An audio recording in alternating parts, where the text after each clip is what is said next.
Soviet संघ के payroll पर थे, उनसे पैसा लेते थे, उनको चुनाव लड़ाते थे, उनसे नीतियां बनाते थे।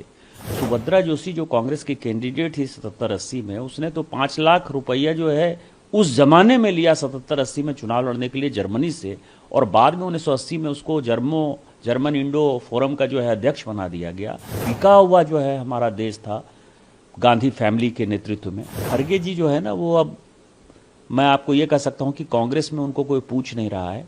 जो डिसीजन है वो सोनिया जी, राहुल जी और प्रियंका जी मिलकर ले रहे हैं। कल भी मैंने कुछ बातें रखी थी अपने सोशल मीडिया पर और आज भी रखा है। कल हमने रखा कि एक डॉक्यूमेंट, दो चीज़ें हैं, एक CIA और KGB, दो बड़ी एजेंसीज है जो प्रत्येक देशों में काम करती है।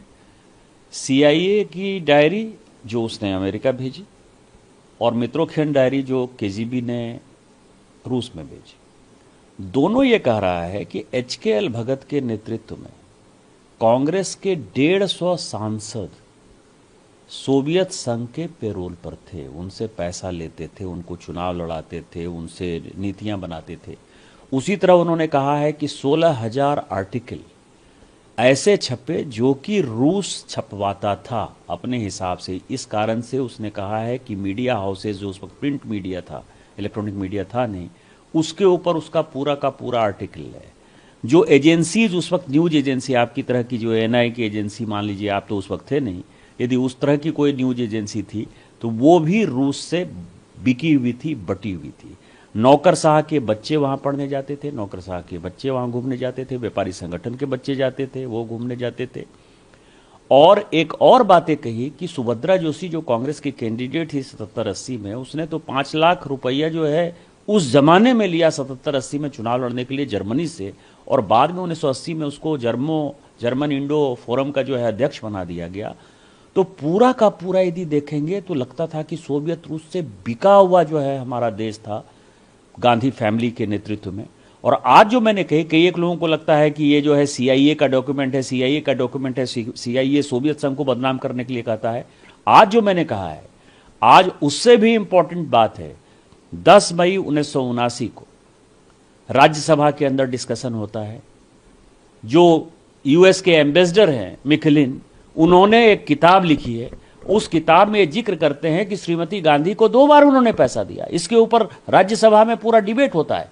और फिर उसी में मैंने जो है निक्सन और किसिंगर की जो फोन पर बातचीत है, उसमें जो पैसा देने की बात कर रहे हैं कि किस तरह से कांग्रेस को मैनेज किया जा सकता है, किस तरह से सरकार को मैनेज किया जा सकता है, ये बातें हमने कही हैं। ये सारी बातें अलार्मिंग है कि ये देश 1947 के बाद भी 2014 तक, क्योंकि इसी बीच में आपको पता है कि जब मनमोहन सिंह जी की सरकार बनी 2004 में, तो जो राव का एजेंट था, जो ज्वाइंट डायरेक्टर था राव का, रविंदर सिंह, वो भगा दिया गया और आज तक उसका आता पता नहीं चला। वो वाशिंगटन में जो है देखा गया। उसके बाद 2004 से लेकर 14 तक मनमोहन सिंह जी देश के प्रधानमंत्री रहे, क्योंकि वो ये सारे कारोबार करता था, कांग्रेस के सारे इशूज को जानता था।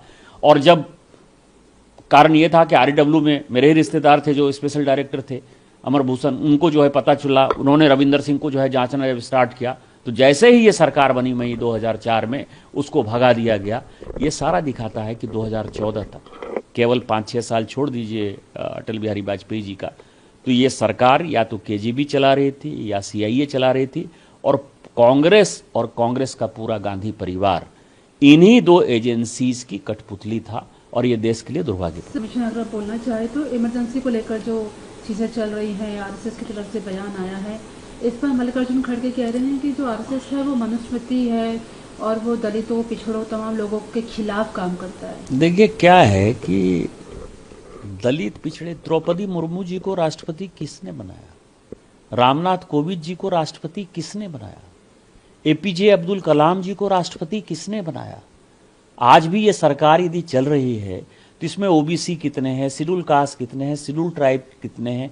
क्या आज़ादी के बाद मोदी जी के मंत्रिमंडल में जितने OBC, schedule caste, schedule tribe हैं, क्या आज़ादी के बाद कांग्रेस के शासन में रहा है? क्या उन्होंने मंत्रिमंडल में इतना प्रतिनिधित्व दिया है? क्या इतने राज्यपाल उन्होंने बनाए, इतने गवर्नर, मतलब राष्ट्रपति बनाए, उपराष्ट्रपति बनाए? ये सब भारतीय जनता। इसीलिए खड़गे जी जो है ना, वो अब मैं आपको ये कह सकता हूं कि कांग्रेस में उनको कोई पूछ नहीं रहा है। जो डिसीजन है वो सोनिया जी, राहुल जी और प्रियंका जी मिलकर ले रहे हैं, तो अपनी फ्रस्ट्रेशन वो निकाल रहे हैं। इसके ज़्यादा मैं कुछ नहीं बोलूँगा।